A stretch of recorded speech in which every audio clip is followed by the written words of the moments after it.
जागतिक महिला दिनाच्या निमित्तानं अमरावती जिल्हा परिषदेमार्फत महिला बचत गटांचा जिल्हास्तरीय वैदर्भी महोत्सव आयोजित करण्यात आलेला होता। या महोत्सवाचं उद्घाटन अमरावती जिल्ह्याचे पालकमंत्री चंद्रशेखर बावनकुळे यांच्या हस्ते करण्यात आलं। महोत्सवामध्ये जिल्ह्यातील महिला बचत गटाकडून विविध वस्तू आणि खाद्यपदार्थांचे स्टॉल्स आयोजित करण्यात आले होते। पालकमंत्री बावनकुळे यांनी सर्व स्टॉल्सची पाहणी केली आणि महिलांनी तयार केलेल्या वस्तूंचं कौतुक केलं। यावेळी त्यांनी घोषणा केली की येणाऱ्या काळामध्ये महिला बचत गटांना जिल्हा नियोजन समितीच्या निधीतून प्रत्येकी 1 लाख रुपये फिरता निधी प्रदान केला जाईल आणि ज्यामुळे या गटांना उपक्रमांना मदत होईल। अमरावती महानगरपालिकेतर्फे जागतिक महिला दिनाच्या पूर्वसंध्येला महिलांसाठी विशेष कार्यक्रम आयोजित करण्यात आलेला होता। या कार्यक्रमामध्ये उत्कृष्ट कामगिरी करणाऱ्या महिलांचा सत्कार चंद्रशेखर बावनकुळे यांच्या हस्ते करण्यात आला। अमरावती महानगरपालिका आणि MSRDC यांच्यामध्ये सामंजस्य करार झाला। या करारानुसार अमरावती शहरातील टाउन हॉल, शुक्रवार बाजार, श्री अंबादेवी संस्थान, नेहरू मैदान यासह विविध ठिकाणी BOT तत्वावरती विकास कामं राबवली जातील। शासनाने यासाठी निधी उपलब्ध करून दिलेला असून लवकरच कामांना सुरुवात होणार आहे, अशी घोषणा चंद्रशेखर बावनकुळे यांनी केली। छत्रपती संभाजीनगर जिल्ह्यातील कुंभेफळ गाव इथल्या गृहिणी सुकन्या सावंत यांनी महिला दिनानिमित्त प्रेरणादायी कामगिरी केली आहे। घरबसल्या AI तंत्रज्ञानाचा वापर करून त्यांनी छत्रपती शिवाजी महाराज यांच्या जीवनावरती आधारित सिनेमा तयार केला। सुकन्या सावंत यांनी आपल्या 2 वर्षांच्या बाळाची जबाबदारी सांभाळत 8 महिन्यांच्या मेहनतीनंतर हा सिनेमा पूर्ण केला। त्यांनी हा सिनेमा ग्रामीण भागातील विद्यार्थ्यांपर्यंत पोहोचवण्यासाठी प्रयत्न सुरू केलेले आहेत, जेणेकरून नव्या पिढीला शिवचरित्राची ओळख मिळेल। त्यांनी तंत्रज्ञानाचा उपयोग करून इतिहास नव्या पिढीपर्यंत पोहोचवण्याचा हा प्रयत्न केलेला आहे, जो प्रेरणादायी मानला जातो।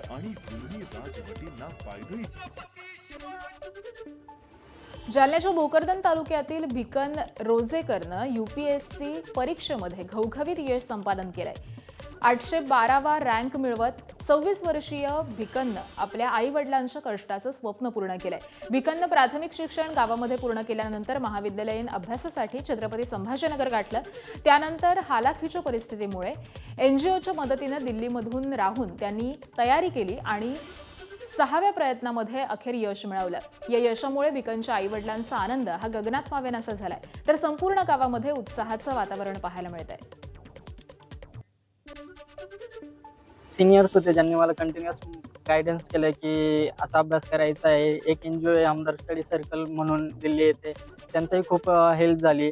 असं वाटतं की त्यांच्या कष्टाचं काहीतरी चीज झालंय। शेवटी जी जिद्द होती ती पूर्ण झाली आहे आणि आईवडिलांना तर आनंद आहेच, गावातल्या सगळ्या लोकांनाही आनंद आहे, परिवारालाही खूप खुशी आहे की आपल्या परिवाराचं कोणीतरी इतका वरती गेलंय। त्यासाठी हुशारी मोठा अधिकारी होईल हे स्वप्न होतं आमचं। लहान मुलगा पण अधिकारी आहे तुमचा? हा, तो इंजिनियर होईल 25 ला। त्याचे बी स्वप्न अशी स्वप्न होती, दोघं एका सालात लागतील अशी स्वप्न आमची देवानं पुरे केले। माझ्या मुलांना कष्ट करून अभ्यास केला, त्याचं त्याला फळ भेटलं, छान वाटलं, आम्हाला आनंद झाला। किती वेळ अभ्यास करायचा मुलगा? अभ्यास चांगला, पहिल्यापासून चांगला होता अभ्यास म्हणजे। हा,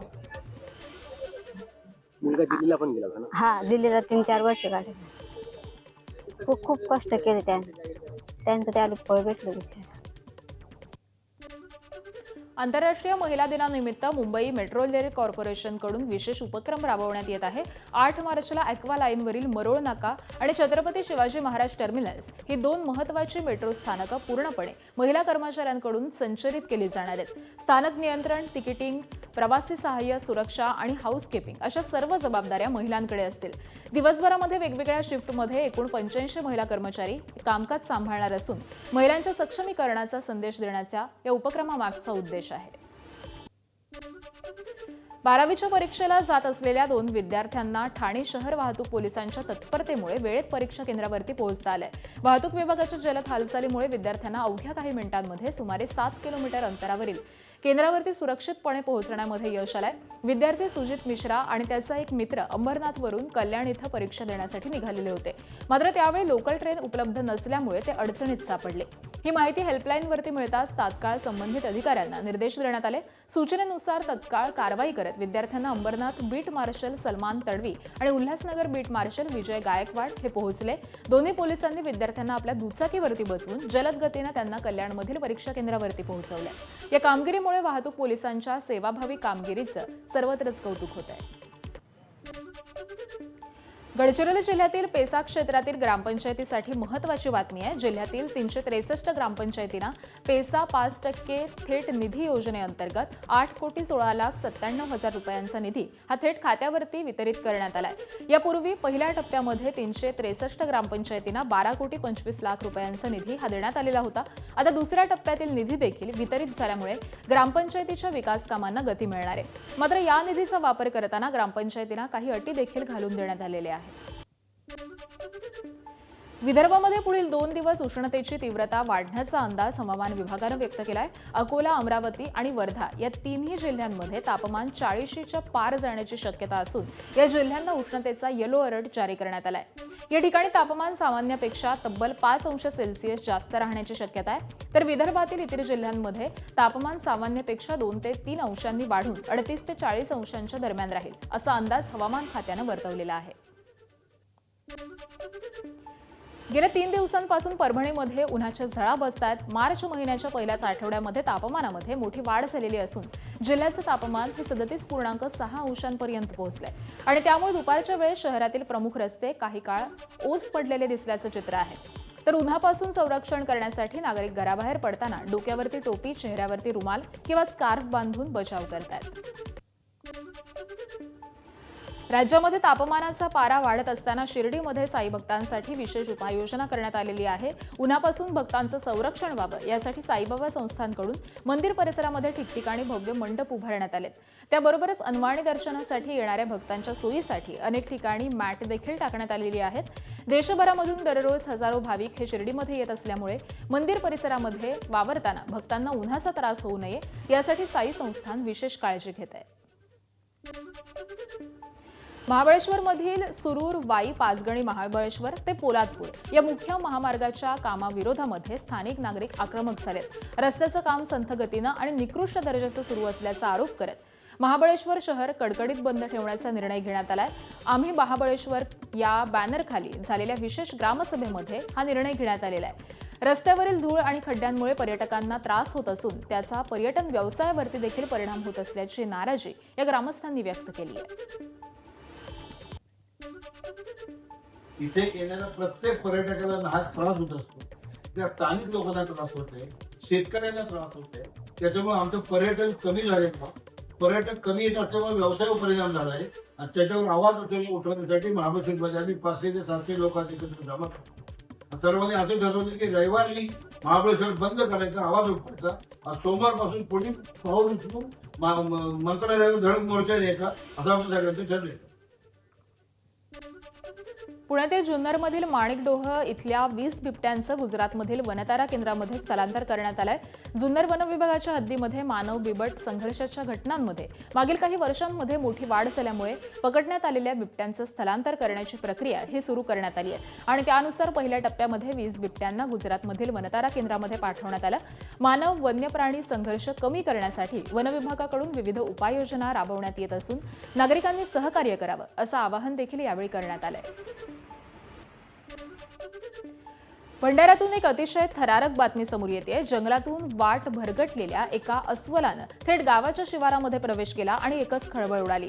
तब्बल तासभर या अस्वलानं झाडावरती चढून धुमाकूळ घातला. ही संपूर्ण घटना भंडाऱ्याच्या अड्याळ इथं घडली आहे. सकाळी अस्वलानं जंगलाची सीमा ओलांडून थेट गावालगतच्या शेतशिवारामध्ये एंट्री केली.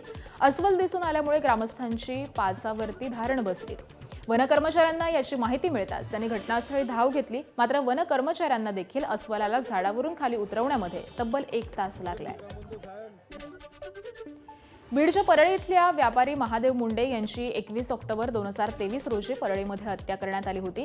या प्रकरणामध्ये विशेष तपास पथकानं काही संशयित व्यक्तींची पॉलिग्राफ, लाय डिटेक्टर, ब्रेन मॅपिंग आणि नार्को अॅनालिसिस या मानसशास्त्रीय चाचण्या केलेल्या आहेत। या सर्व चाचण्यांचे अहवाल हे अत्यंत गोपनीय स्वरूपाचे असून ते तपास यंत्रणेकडे सुरक्षित आहेत। हे अहवाल कोणत्याही व्यक्तीला दाखवण्यात आलेले नाहीत आणि त्यामुळे कोणत्याही प्रकारच्या अफवांवरती विश्वास ठेवू नये असं आवाहन तपास अधिकाऱ्यांनी केलंय।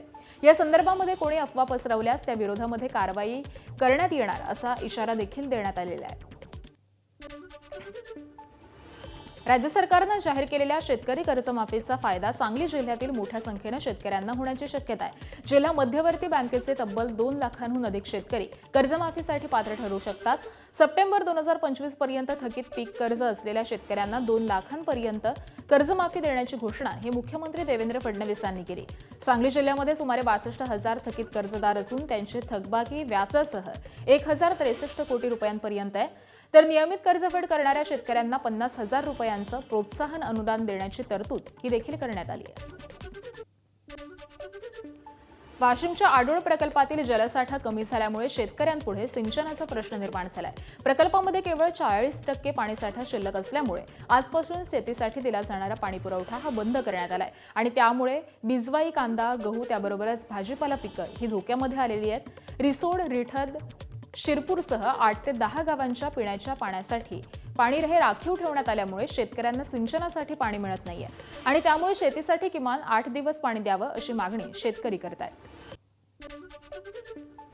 वाशिमच्या सावरगावमधील जिरे शेतशिवारामध्ये विद्युत वाहिनीमध्ये घर्षण होऊन ठिणगी पडली। मात्र या ठिणगीमुळे जवळपास 3.5 एकर क्षेत्रावरील गहू पीक हे जळून खाक झालंय। अवघ्या काही दिवसांवरती गहू पीक काढणीला आलेलं असताना जळाल्यामुळे शेतकऱ्याचं मोठं नुकसान झालेलं आहे। आग लागल्याचं लक्षात येताच परिसरातील शेतकऱ्यांनी धाव घेत आग आटोक्यात आणण्याचा प्रयत्न केला।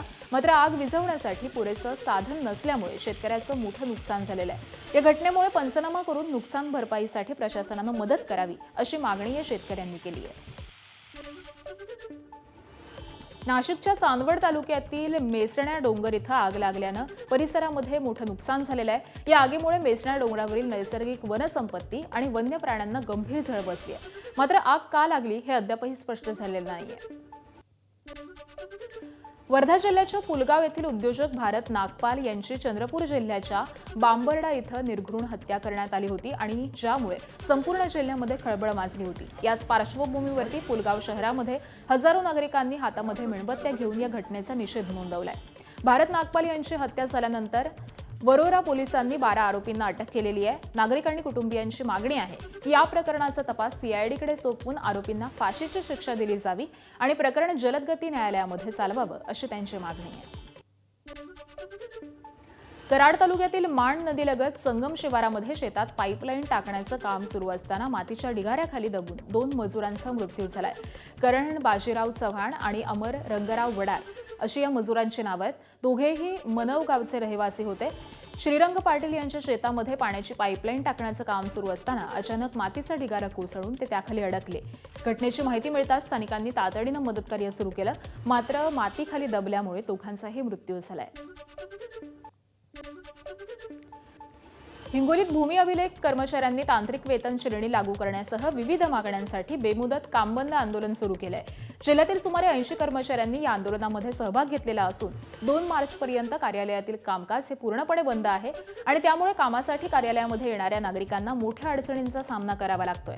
प्रशासनानं आंदोलनावरती काहीतरी तोडगा काढावा अशी मागणी आता नागरिकांकडून करण्यात येते। मुंबईतील मरीन ड्राईव्ह परिसरामध्ये व्हीव्हीआयपी हालचाली दरम्यान वाहतूक नियंत्रण करत असलेल्या महिला ट्रॅफिक पोलिसांना एका कारमधील महिलेनं अश्लील शिवीगाळ करत धमकी दिल्याची घटना घडली आहे। महिलेनं स्वतःला राजकीय नेत्याचे नातेवाईक असल्याचं सांगत पोलिसांवरती दबाव टाकण्याचा प्रयत्न केला। घटनेनंतर संबंधित महिला ट्रॅफिक पोलीस तक्रार देण्यासाठी मरीन ड्राईव्ह पोलीस स्टेशनमध्ये गेल्या असता तिथे एका पोलीस अधिकाऱ्यानं ये सब यहाँ रोज होता है असं सांगितल्यानं महिलांच्या सुरक्षेचा प्रश्न हा पुन्हा एकदा समोर आलाय। कोल्हापुरातील केआयटी कॉलेजमधील प्राध्यापक सौरभ जोशी यांना कॉलेज प्रशासनानं निलंबित केलंय। मुलींसोबत अश्लील वर्तन केल्याच्या आरोपावरून गोकुळ शिरगाव पोलीस ठाण्यामध्ये त्यांच्या विरोधामध्ये गुन्हा दाखल करण्यात आलेला होता। या प्रकरणाची चौकशी करण्यासाठी कॉलेज प्रशासनानं स्वतंत्र चौकशी समितीही गठीत केली होती। संस्थेचे संचालक डॉक्टर मोहन वनरोट्टी यांनी याबाबत माहिती दिलेली आहे। पश्चिम बंगालमध्ये आदिवासी समूहाच्या एका कार्यक्रमाला राष्ट्रपती द्रौपदी मुर्मूंनी हजेरी लावली. मात्र राष्ट्रपतींच्या स्वागताकडे मुख्यमंत्री ममता बॅनर्जींनी पाठ फिरवली आहे. यामुळे संतापलेल्या पंतप्रधान मोदींनी ममता बॅनर्जींवरती जोरदार प्रहार केलाय. पश्चिम बंगालच्या सरकारनं सर्व मर्यादा ओलांडल्याची टीका मोदींनी केली आहे. त्याला ममतांनी देखील जोरदार प्रत्युत्तर दिलंय. राष्ट्रपतींनी भाजपच्या इशाऱ्यावरती राजकारण करू नये अशा शब्दांमध्ये ममतांनी मोदी आणि राष्ट्रपतींना प्रत्युत्तर दिलंय. मुख्यमंत्री देवेंद्र फडणवीस यांनी पश्चिम बंगालच्या मुख्यमंत्री ममता बॅनर्जी यांच्या वर्तनावरती तीव्र टीका व्यक्त केली आहे. भारताच्या माननीय राष्ट्रपती द्रौपदी मुर्मू यांच्याबद्दल दाखवलेलं वर्तन हे अत्यंत लाजिरवाणे आहे. राष्ट्रपती आपल्या देशातील सर्वोच्च संविधानिक अधिकारी आहेत आणि त्यांच्या अपमानातून ममता बॅनर्जी यांच्यातील अहंकारी प्रवृत्ती दिसून येते. राष्ट्रपतींचा अपमान म्हणजे संविधानाचा आणि प्रत्येक भारतीय नागरिकाचा अपमान आहे, अशा शब्दांमध्ये मुख्यमंत्र्यांनी ममता बॅनर्जी यांच्याबाबत नाराजी व्यक्त केली आहे. उपमुख्यमंत्री एकनाथ शिंदे यांनी पश्चिम बंगालच्या मुख्यमंत्री ममता बॅनर्जी यांच्या राष्ट्रपती द्रौपदी मुर्मू यांच्याबद्दल अपमानास्पद वागणुकीवरती टीका केलेली आहे. राष्ट्रपती देशाच्या सर्वोच्च नागरिक आहेत. त्यांचं पद कोणत्याही पक्षीय राजकारणाच्या पलीकडे असतं. राष्ट्रपतींनी आपल्या भाषणातून संयम दाखवला तरी देखील देशाच्या सर्वोच्च पदावरती असलेल्या व्यक्तीला पश्चिम बंगालसारख्या राज्याकडून मिळालेली ही वागणूक अत्यंत चुकीची आहे, असं म्हणत उपमुख्यमंत्री एकनाथ शिंदे यांनी ममता बॅनर्जींवरती जोरदार प्रहार केलाय. आणि आता बातमी आहे माओवादासंदर्भातली. तेलंगणा राज्यामध्ये तब्बल 130 माओवाद्यांनी आत्मसमर्पण केलंय. त्यामुळे तेलंगणा माओवादाविरोधातल्या कारवाईला मोठं यश मिळालंय. तेलंगणाचे मुख्यमंत्री रेवंत रेड्डींच्या उपस्थितीमध्ये या माओवाद्यांनी आत्मसमर्पण केलेलं आहे. आत्मसमर्पणादरम्यान माओवाद्यांनी एकूण 124 शस्त्रास्त्र आणि 5205 जिवंत दारुगोळा पोलिसांकडे जमा केलाय. भारताच्या सीमावर्ती भागातून घुसखोरांना देशाबाहेर काढण्याची विशेष मोहीम केंद्र सरकारकडून राबवण्यात येते. याच पार्श्वभूमीवरती केंद्रीय गृहमंत्री अमित शहा यांनी हरिद्वारमध्ये संबोधन करत्यावेळी घुसखोरांना चांगलंच ठणकावलंय. केदारनाथ ते कन्याकुमारी घुसखोरी करणाऱ्यांना सोडणार नाही, एक घुसखोराला भारताबाहेर काढणार, असा थेट इशारा अमित शहा यांनी दिलाय. त्यासोबतच 2026 मध्ये पश्चिम बंगाल तमिळनाडूमधून एनडीएचं सरकार येणार असा निर्धार देखील अमित शहांनी बोलून दाखवलाय. लगभग 10,000 से ज्यादा अतिक्रमण उखाड़कर फेंक दिए. 10,000 से. सिर्फ अतिक्रमण की बात नहीं है. मैं आज उत्तराखंड की जनता को कहने जा रहा हूं कि पूरे देश से जहां जहां घुसपैठिया है, केदारनाथ धाम से लेकर कन्याकुमारी तक, एक एक घुसपैठिए को चुन चुन कर हम भारत के बाहर निकालने का काम करेंगे. भारत के बाहर. बिहार में हमने 2/3 बहुमत से सरकार बनाई. केरल के त्रिवेंद्रम में पहली बार भाजपा का भगवा वहां पर लहराया. महाराष्ट्र में भी हमने विजय प्राप्त करी और 26 में बंगाल और तमिलनाडु में भारतीय जनता पार्टी और एनडीए की सरकार बनने जा रही है. टीम इंडियाशी संबंधित अहमदाबादमधून एक बातमी समोर आली. आज भारत आणि न्यूझीलंड यांच्यामध्ये T20 वर्ल्ड कपची फायनल रंगणार असताना टीम इंडियानं अहमदाबादमधील आपला मुक्काम आणि ड्रेसिंग रूम बदलण्याचा निर्णय घेतलाय. ताज स्कायलाईन या नव्या हॉटेलमध्ये मुक्काम ठोकलेला आहे. इतकंच नाही तर यजमानांची ड्रेसिंग रूम न वापरता पाहुण्या टीमची ड्रेसिंग रूम वापरण्याचा देखील त्यांनी निर्णय घेतलाय. भारतीय क्रिकेट संघाचा माजी कर्णधार रोहित शर्मा पुन्हा एकदा मुंबईच्या शिवाजी पार्कवरती सराव करताना दिसला. यावेळी रोहित शर्मा मैदानावरती दाखल होताच चाहत्यांनी त्याला पाहण्यासाठी प्रचंड गर्दी केली होती.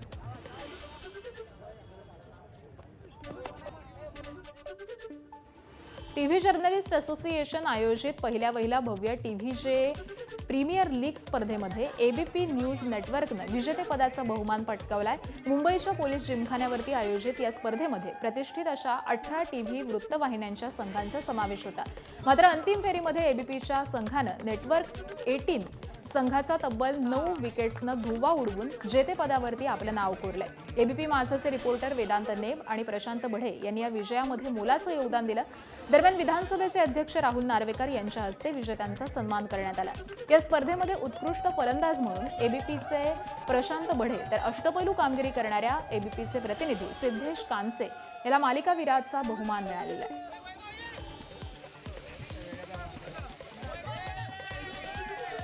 मुख्यमंत्री देवेंद्र फडणवीस यांच्या हस्ते सोलर डिफेन्स अँड एरोस्पेस लिमिटेडच्या रोबोटिक उत्पादन प्रकल्पाचं भूमिपूजन करण्यात आलं.